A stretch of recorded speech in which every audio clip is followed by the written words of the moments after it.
Muito bem, o último exercício dessa série aqui diz assim: na figura estão representadas duas situações cujo objetivo é ilustrar o conceito de trabalho de forças conservativas e dissipativas.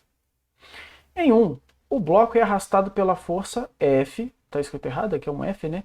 O bloco é arrastado pela força F sobre o plano horizontal. Por causa do atrito, lembrando que o atrito é uma força dissipativa, quando a força F cessa, o bloco para. É o que acontece na maior parte dos casos, né? Pega um caixote qualquer aí na sua casa e empurra ele no chão. Ele não, enquanto você estiver empurrando, ele vai se deslocar. Depois que você para de empurrar, ele pode até deslocar um pouquinho, arrastar um pouco, mas logo ele para por causa do atrito que está atrapalhando o movimento dele. Em 2, o bloco preso à mola e em repouso no ponto zero, então ele está preso numa mola e está parado aqui no ponto zero.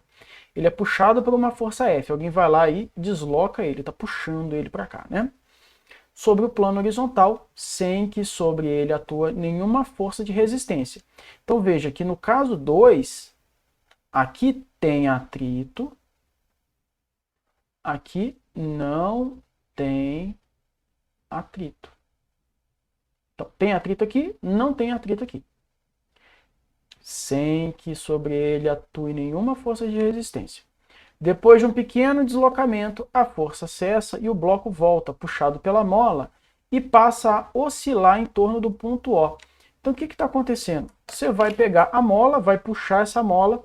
Quando você solta, o bloquinho, por não ter atrito, nenhum tipo de resistência, a mola vai puxar o bloquinho de volta. Só que ele não vai chegar e parar aqui de novo. Você puxa e vai ficar fazendo isso aqui, ó. Ele vai ficar zanzando de um lado para o outro, ele vai ficar oscilando, que é o que ele está dizendo ali. Tá? Se houver atrito e o atrito for pequeno, à medida que o tempo vai passando, ele vai oscilando cada vez menos, até que vai chegar uma hora que ele vai parar. Se não existir atrito, ele vai ficar oscilando naquela posição eternamente. É claro que sem atrito é uma coisa que não existe no mundo real.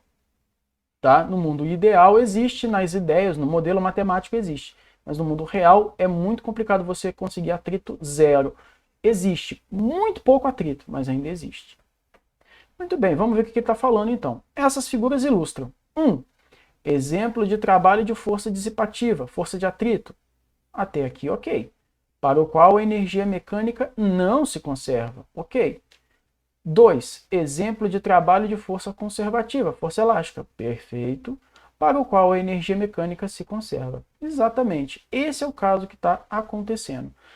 Por quê? Porque a força de atrito ela é sim uma força dissipativa, né? E é o trabalho da força de atrito que faz com que a energia cinética do caixote diminua até que ele eventualmente pare, tá? Vamos só analisar as outras afirmativas e ver o que a gente consegue descartar. 1. Exemplo de trabalho de força dissipativa, força de atrito, para o qual a energia mecânica se conserva? Não. Se é uma força dissipativa, ela não se conserva. Então isso aqui ó, energia mecânica se conserva, isso aqui está errado. Exemplo de trabalho de força conservativa, para o qual a energia mecânica não se conserva? Não, é o inverso, né? Então isso aqui está errado. Letra C. Exemplo do trabalho de uma força conservativa, força de atrito? Errado.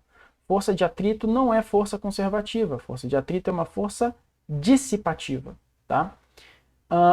E número 2, né? Exemplo de uma força dissipativa, força elástica? Não, força elástica não é dissipativa, ela é conservativa. Letra D. Exemplo de trabalho de força conservativa, força de atrito? Também não. Vimos que não. 2. Exemplo de força dissipativa, força elástica? Também não. Então isso aqui está completamente errado. Finalmente, exemplo de trabalho de força dissipativa, força de atrito, certo. 2. Exemplo de trabalho de força conservativa, força elástica. Mas em ambos a energia mecânica se conserva? Não, em ambos não. Energia mecânica só se conserva no segundo caso. Então, reforçando aqui, a alternativa correta é a letra A. Muito bem, meus amigos, então por hoje nós encerramos, fizemos muitos exercícios, resolvemos diversos exemplos do princípio de conservação de energia mecânica, tá? Em algumas situações.